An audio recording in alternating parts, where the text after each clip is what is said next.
regime of Malaysia.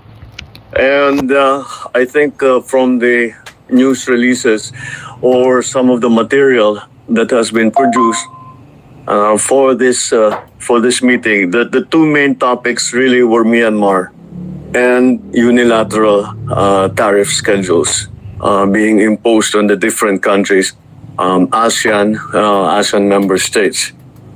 In terms of Myanmar, I think we have.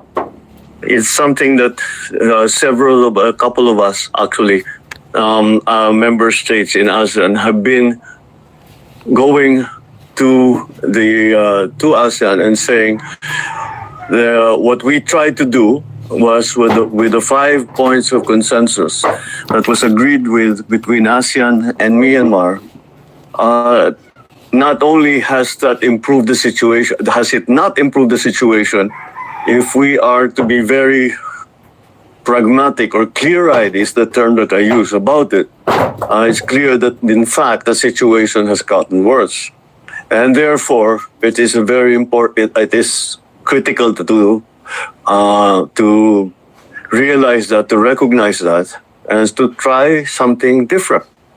And so Malaysia, before this meeting, had already started trying to make contact with the different stakeholders in Myanmar to try and get a feel of what needs to be done and how they can bring, at the very first, is a ceasefire and a humanitarian, to allow humanitarian aid to come in, and certainly the other countries that are deeply affected, such as Thailand and Indonesia and Malaysia,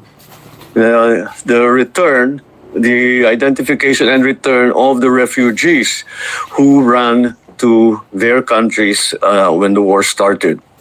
So what the Philippines propose, because in any analysis, this problem is not going to be solved in a year's time. And so I proposed to PM Anwar, which he agreed with, is that let us come to an agreement that since I am the chair for next year, that we should you should not limit yourself to making commitments or entering into agreements that may last beyond your chairmanship. Because so long as you and I agree, you, PM Anwar, and me, we agree on the principle of what you're committing to for ASEAN and for with Myanmar, and even if it continues beyond your chairmanship, we will pick it up when we become chairman, and we will build on that. So that's simply a new concept, because every time we have talked about Myanmar, we start again every single time. I've seen it in the past ASEAN conferences. So I think that there's new thinking now when it comes to Myanmar, and with the upcoming elections in Myanmar, there may be a hope of stability. It's a ceasefire first that we want, because the humanitarian cost is has become very, very large, and we cannot see the stakeholders in Myanmar managing to find any kind of common ground. And I'm not talking about government and the opposition. Even within the opposition, they're still squabbling, they're factionalized. So it's become quite involved and very complicated. Malaysia has appointed a special envoy to work on this. And we actually have been in consultation with Malaysia since early this year. Concerning this, I sent a special representative upon the request of Prime Minister Anwar. So that's the new approach that we are going to bring to the problems in Myanmar. As to the second subject, which is the unilateral tariff regime that is being posed on many member countries, Well, first of all, we're trying to compare each other's situation. Kasi yung ibang ASEAN members, ang laki-laki ng tariff nila. Wow. All the way ranging from 40 hanggang sa 10%. Sa Singapore, pinakabababa. Tayo nga, mabuti-buti. We're second from the bottom with 17%. Pero tinitingnan kasi ang sinasabi ko nga sa kanila, okay, kung negosyante ka, pwede sasabihin advantage sa atin ito. Dahil kaunti lang yung tariff sa atin, mag-export tayo, di ba? Imbis na sila mag-export, dalhin nila rito yung pabrika, whatever it is, and then dito so 17% lang ang tariff. Pero kung isipin mo, kung you keep thinking about this, who do we do business with? ASEAN. Tama. Kung bagsak sila, who do we do business with? ASEAN. Kung bumibili sila ng 100 tons of, I don't know, coconut every year, every month, whatever the number is. Tapos humina ang kanilang ekonomiya, they can only buy 20. What will we do with the remainder? Hahanap na naman tayo ng markets. But if everybody is down, then everybody's markets will shrink. So it's a real problem. I also had actually good conversation with the Premier of China, and I asked him, Premier, what do you think? He says, well, we do not want any of this. They don't want this war. And I said, we're very worried because China is the biggest economic driver in the region. And of course, we watch very closely what is happening to the economy in China because it affects all of us. Because once again, we trade with China. We have many investments in China and we have many Chinese investments in the Philippines. So, talagang kung makita mo, walang kung matuloy itong regime na unilaterally imposed. Talagang babagsak. It is a global effect, and it is not going to be a good one. There will be, I believe, a shrinkage in economic activity. I hope not. I hope I'm wrong. But so ang aming laging pinag-usapan, what will happen after the 90 days pause is over, and that's what we will. And basically, we're just guessing. We don't know. We don't know what will happen between now and July when the 90 days runs out. We don't know how it will be different from each one country to the other. The reason I asked the Premier of China is because sabi ko, you're the center of attention, so I wanted to see what your insights were.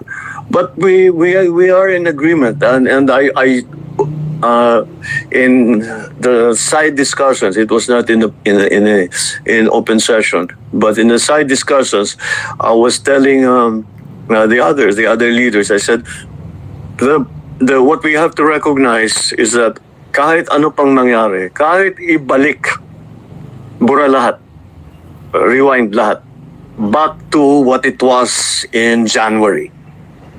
Tomorrow, nangyari tomorrow, we're back to square one.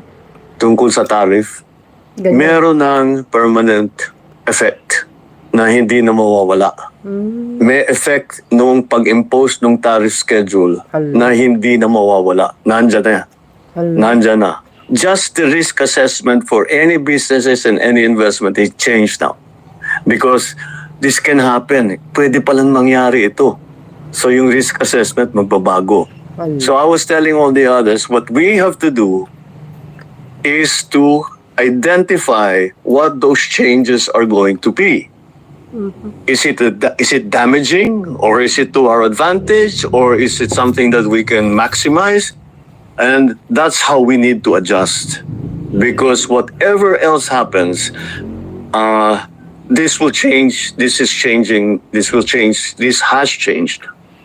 First of all, the structure of world trade is completely different now from what it was before. the conclusion also that we arrived at is that we have to depend more on each other, on ASEAN. ASEAN, malakas naman ang loob namin sa ASEAN member countries. The economies are vibrant, masigla ang kanilang mga ekonomiya, masigla ang ating ekonomiya. Kaya maaari naman natin gawin, sabihin na, kung nahihirapan yung iba, tayo na lang muna mag-usap-usap. If we cannot sell to these markets anymore, then let's sell to each other's markets. But it seems that the best, most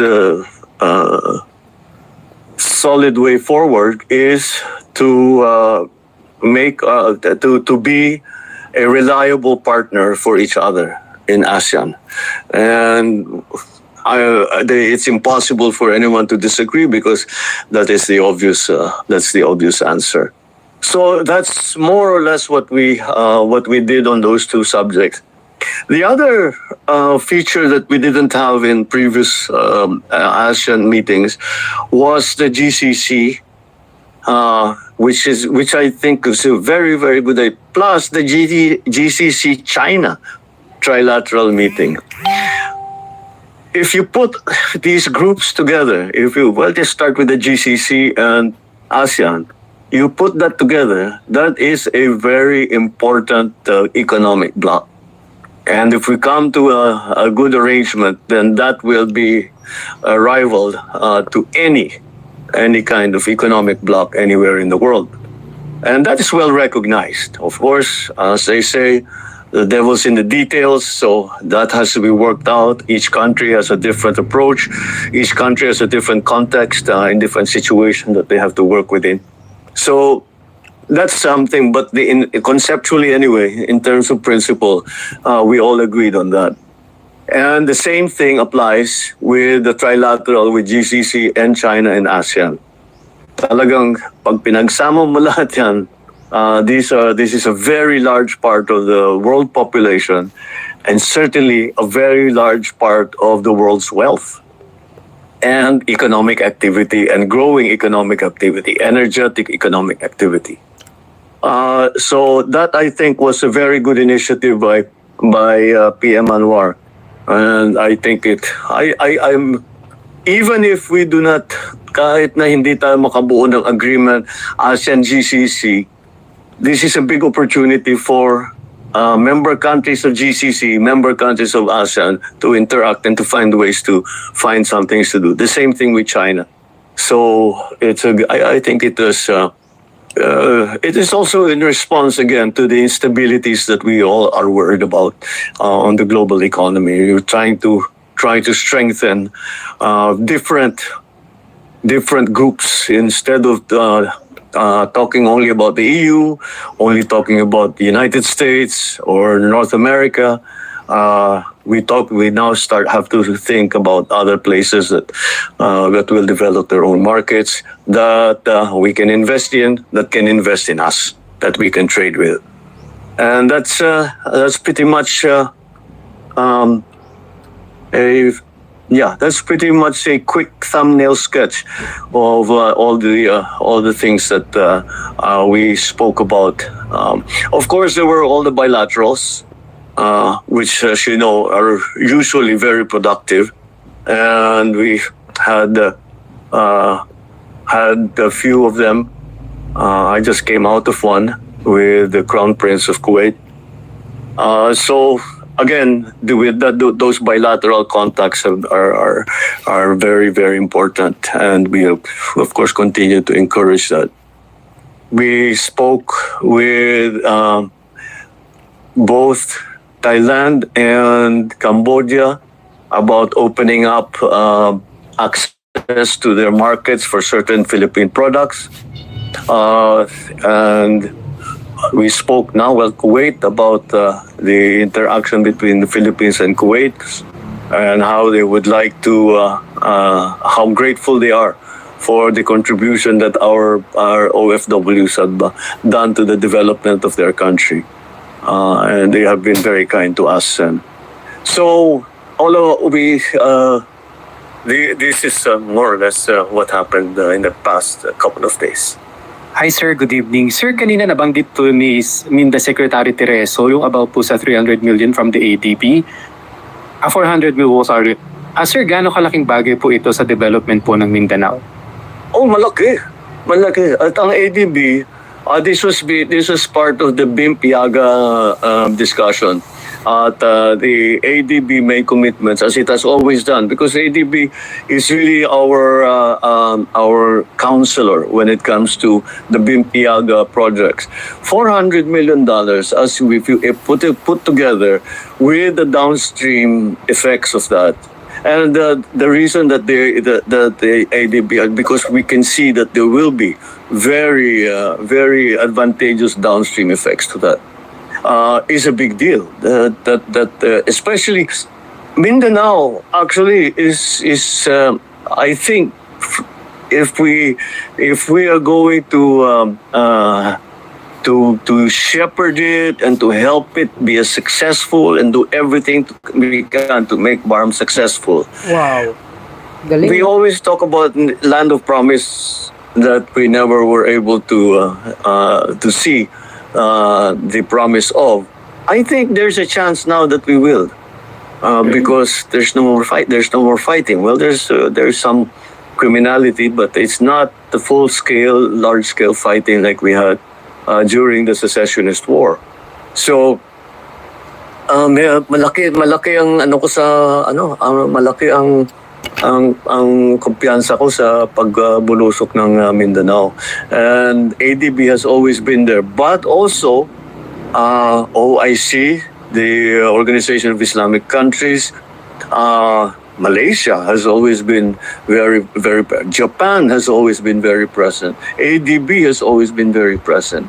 So even the EU has always been part of the peace process, and now the investment into BARM. So I hold great hope for the future of BARM, for the future of Mindanao.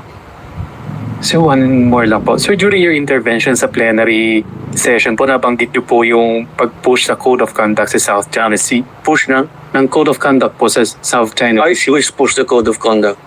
Always. You see, guys. It's critical to everything that's happening. You know, if you have a Code of Conduct, essentially, freeze frame muna. Oh, okay, hanggang dyan na lang tayo. Wag na nating palalain. Tapos yan, kung usap tayo, that will contain mechanisms also of adjudication, or trying to de-escalation processes. Kasama lahat yan. So I think that I think it's well recognized. It's not just the Philippines who feels that way. Everyone in ASEAN feels that way. Everyone in Asia feels that way. Sir, just want to ask Guys. more details about your conversation with the Chinese premier. Did you talk about the situation in the West Philippine Sea? No, I only spoke to him. He was sat. It wasn't in a meeting. He was sitting next to me at lunch. I was sitting next to the Chinese premier and the foreign minister of UAE. Or at least did you get any commitment po from the Chinese side on your call to... Wala. Tinanong ko lang sa kanya, sabi, I just want, what is the Chinese perspective of this new unilateral tariff schedule? And he says, well, Mr. Trump has seems to have his own idea, but we certainly do not want this to continue. It's not good for everyone. We don't want this. So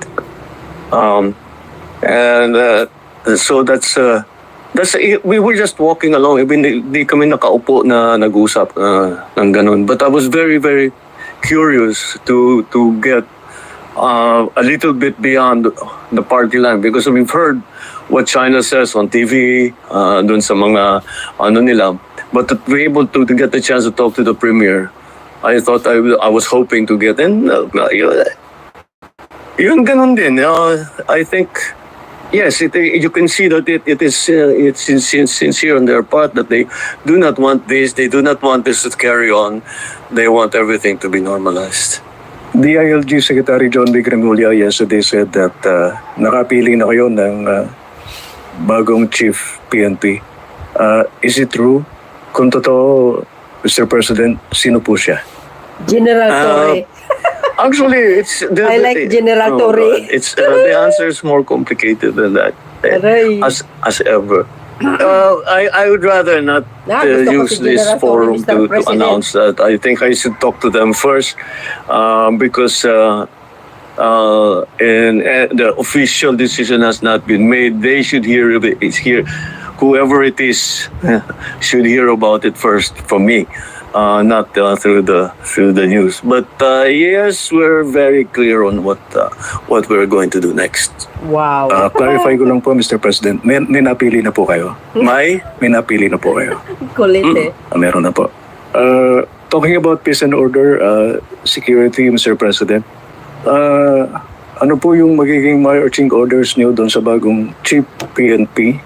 Especially na gusto niyo i-intensify yung police visibility sa mga kalye. Well, what will I tell the new Chief PNP? The new Chief PNP is a very senior officer in the PNP. He knows the situation, and I will actually tell them, carry on what you are doing, because we have very good statistics concerning crime, and for example, there's a report here: Metro Manila crime rate is down by 23% in 6 months. If we are going to look here at the crime result at the national level, where are the index crimes? Naku, si General Torre kaya. Shoutout sa inyo mga kababayan. Hello, good morning From the po. period of last year, same period last year, ito na lang, focus ka kasi mabasahin, ayokong basahin lahat. So 15,156 last year in the period of January 1 to May 16. And the period from January 1 to May 16 of 2025, it went down from 15,156 to 11,493. That minus lahat. When you make that comparison of January 1st to May 16 of last year to this year, everything, murder, homicide, physical injury, robbery, theft, rape, carnapping, all went down. Wow. So they must be doing something right. Shoutout sa inyo, Now, sir. what we have been talking about is making policemen more visible. This is to make people feel safer. I perfectly understand that. I perfectly understand that. That basta, kahit papano, may police dyan. May umiikot dito na police. Konting sigaw lang, tatakbo na yan. Tama. That's important. It's important to people. So, despite the fact that maraming maganda namang result na statistic, na maganda naman ang nagiging trabaho ng kapulisan natin in terms of law enforcement, kailangan din hindi sapat na marami tayong nababawasan natin yung krimen. Kailangan nakikita yung pulis para feeling safe naman yung mga tao. Katulad dito sa amin. That's why this new program of cops on the beat has been initiated. Mr. President, one last thing na lang on my part. Shoutout sa iyo, sir. Doon sa Severino podcast Calog. ninyo, narinig ko doon sa pagkakasabi nyo, yung 5-minute immediate police response. Will you please expound on that, Mr. President? Well, first of all, we have been working we've been working since last year on this. It's not so easy, but it's good to centralize the emergency calling. And right now, actually, the response time, meron ba tayong response time dito? Yung response time natin, bumaba na rin, especially in the urban areas. Siguro, of course, there's no, but there are no statistics here. No. So we're trying to centralize the emergency calls. So pagtatawag ka ng emergency, whatever, tapos isa lang yung number. Kasi bawat bayan, halos bawat probinsya may sarili. So we'll centralize it para maging mas mabilis at diretso ka agad makadispatch siya ng pulis pagka may problema, kapag may gulo. So we're hoping that at least in the urban areas, that we're hoping 5 minutes. That's the aspiration. Once again, I hope. I think naman if we have the cops on the beat and they're in good direct communication with their dispatchador, then that will be the system that will be a good quick response. Pero kailangan mabuong system. One of the problems with the emergency call system is the statistic that about 70% are prank calls. So that's why we have to see how we can minimize that. Good evening, sir. Hi, good- Last Friday, Executive Secretary Bersamin announced that he did not accept his resignation and that the economic managers were retained, and there were other movements that were announced. The Executive Secretary also said that there would be new announcements on movements by tomorrow. Would you like to share with us? Nope, not yet. Not yet. I'll share with you one thing. That as we were doing the performance review, and when we see shortfalls in performance, I don't leave it at that. I look and ask, why is that the case? And that is why we asked all the heads of agencies to also submit their courtesy resignations. Because we have to look at deeper, not just look at the secretary. The secretaries, I think, all of them. Some have to be moved around. Some have chosen to leave or no longer think they can contribute. But in any case, we are looking at the problem deeply. Siguro by now, I don't do things on optics. If there is a problem, I like to fix it. So that's what we are doing. So expect us to be doing a rigorous performance review, not only at the cabinet level, but even deeper. Related lang po dun sa sagot to sir, kung pwede lang po. Okay, sige. Alright. Sir, you already mentioned that you don't do things for optics. That was the criticism of some of your detractors who are allied with the former President Duterte. And they also said that the resignations are not necessary and that they want you instead to resign. How do you want to respond to that? O si Raul ng Or if DDS. you- I will resign. That's what they want. Tingnan nyo guys, Ba't ko sagot. gagawin nyo? Oh, correct! At wala sa ugali ko yung tinatakbuhan ng problema. Iyan ang Pangulo ko. Magandang gabi po, Mr. President. Sir, you mentioned during your podcast na sawa na yung mga tao sa politika, and yet next week magsisimula na po yung impeachment trial against Vice President Sara Duterte. I'm How could- sure I see the train of thought there. Sawa ang tao ng politika pero may impeachment. Yes, sir, because it's a political proceeding. So do you see this as a start of another political chaos? The legislators, the senators, and the House are going to decide on how to handle it. I don't think that they've made any decisions yet in that regard. So let's let it's in there. It's there. Nasa kanila yan eh. Mostly sa Senado, pero siyempre nandiyan pa rin ang House dahil sila mag-prosecute. So they will have to decide between the two houses how they were going to conduct this. You remind, I was part of the Corona impeachment. We were making rules as we went along, and I think that's what will happen here too. So we'll see what happens. Tama. Sir, I understand malinaw naman po yung pahayag nyo that you have nothing to do with the impeachment trial. But do you wish na sana hindi na lang ito mangyari so as hindi na lang... How many times do I have to say that?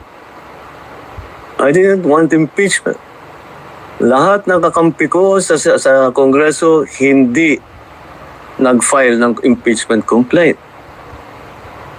Yung mga nag-file ng impeachment complaint, hindi mo masasabing kaya kong utusan o pagsabihan na ito yung gagawin mo. Correct. Hindi naman siya diktador, ano. So, why do I have to keep explaining that I did not want impeachment? Ang diktador si Digong. Again, this is in reference to your interview in the podcast where you said that you're open to reconciling with the Dutertes. Agree. And after you said that, certain conditions were floated. For example, sa Bongo said, no. That's not how reconciliation works. Okay. You don't put conditions to reconcile. Tama. If you're sincere, you want to reconcile, let's sit in front of you. Ano ba talaga problema? Paano nangyari ito? No, Tanggalin natin ang problema. walang kondisyon. Pero sasabihin mo, hindi ako makikipag-usap hanggang ibigay mo sa akin ito. Wala pupuntahan na. yeah, and that Correct. condition. Tapos na. That's not reconciliation. That's not even a negotiation. That's demanding. Those are setting conditions. That, Oh. So, ano sasagutin ng kabila? Itong gagawin mo. Sasagutin mo, hindi. Gagawin ko yan kung gawin mo naman ito. Wala nang pupuntahan yun. Tapos na ang usapan. Oh, yan, mga So, DDS, narinig nyo? How far are you willing to go, Mr. President, to pursue this reconciliation? Put it this way. I don't know what will come up. What's needed? Kaya ko bang gawin? Hindi ko kayang gawin. Hindi naman ganun. You cannot prejudge. I'm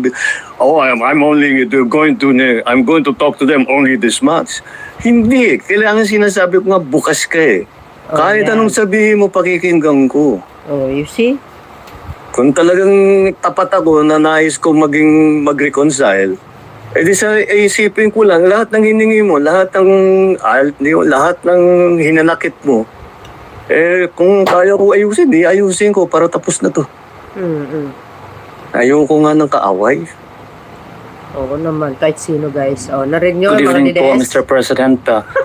Any update po doon sa effort ho ng pamahalaan na may abot ho sa lahat ng mga Pilipino yung 20 pesos kada kilong bigas, at kamusta ho yung pagtanggap dito ng mga Pilipino, ng mga mamamayan po? Well, so, hindi naman nakakagulat na siyempre, tuwan-tuwa yung mga qualified na tumanggap. Kaya tinutuloy-tuloy natin yan.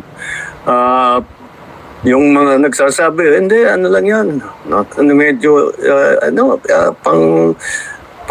lang yan, pampapogi lang yan, pang cosmetic lang yan. Well, they're fair to have that opinion, but kung it's unsustainable. It's really the what people are saying. Watch me sustain it. And then we'll talk in May of 2028. Oh, natuloy ba o hindi? Yeah. We found a way to do it. We could not do it before. Hindi kaya kasi hindi pa kaya ng sistema. Iba pa yung presyo ng bigas noon. Hindi pa tayo Kaya yung mga bilateral na ginagawa namin, we're making deals with different countries para yung presyo mapako na hindi pa bago-bago. Kahit anong mangyari down the road. Nagawa na ngayon natin. Wala tayong ganun noon eh. Ngayon meron na. Kaya na natin gawin yung 20 pesos. And other things that DA is able to sell rice, the prices come down. But at the same time, on the other side, tinitiyak natin na ang ang presyo na pagbili sa farmers, magandang presyo naman. Para naman yung farmers natin, magandang kanilang hanap buhay. And the difference there, that's what the government is paying for. Sir, according to the latest Pulse Asia survey, your trust rating is significantly lower than that of Vice President Sara Duterte and former President Duterte. Natatawa ko dun sa And survey. previous surveys also showed a pattern of decline in your ratings. Can we get a Wait, what survey? Pulse Asia, sir? Pulse? Yes. What? Can we get your comment on that? False na alam ng Pangulo. Madami ibang survey, just don't base it on one. Sir, follow-up lot. How do you plan to arrest yung decline in your surveys? Well, again, let's look at other surveys before we act. False. Know your source. That's always a imperfect information makes you make imperfect decisions. The more perfect your information, the more perfect your decision will be. Wow. That is one source of information, and you have to understand where it's actually coming from. Yes! Yan ang Pangulo ko. Alright. Galing, oh. So, yun guys, maraming salamat sa inyong watching. Ayan, di ba? Thank you, thank you. Duterte. Ano? Yung narinig niyo yung false Asia. Walang katotohanan yun. Sabi nga nila mataas si Sara, mataas si Digong. Paano nangyari yun? Si Sara walang namang ginagawa. Kundi puro paninira sa gobyerno. Wala naman siyang big achievement sa pamahalaan. Hindi naman siya nakakatulong. Ngayon, umiskapo na naman. Pumunta na naman dahek. Hindi nagtatrabaho. Nagsisweldo. Samantalang ang Pangulo, nakikita nyo naman yung effort niya. Yung kanyang ginagawa. Ang dami niyang achievement talaga sa loob ng 3 taon. Tapos, ito si Pulse Asia. Napakababa ang ibinigay. Nung nakaraang survey ko pa lang, nakikita nyo naman kung gaano kukulilat si Sara Duterte. Gusto nyo, uulitin ko, Pulse Asia, para malaman nyo. Walang kwenta. Fake news yun. Nagma-mind conditioning lang yan si False Asia. Pag False Asia, asahan nyo yan, walang kwentang survey. Kung doon sa Davao nagsusurvey, natural, ganun ang resulta. Di ba? Ganun lang yun. Sabihin nyo kay Sara Duterte, siya na lang ang mag-resign, hindi si Pangulong Marcos Jr. Magre-resign si Pangulo? Sino ipapalit? Yung magnanakaw? Yung tukhang queen? Yung mahilig mamatay tao? Ganun ba yun ang gusto ng ibang Pilipino? Ipalit? Yung walang kwenta? Walang nagagawa sa bayan? Kulang sa kaalaman? Di ba? Kulang sa kaalaman, lack of experience, sabi ni Secretary Gadon, immature. Ikumpara mo kay Pangulong Marcos Jr., very well experienced.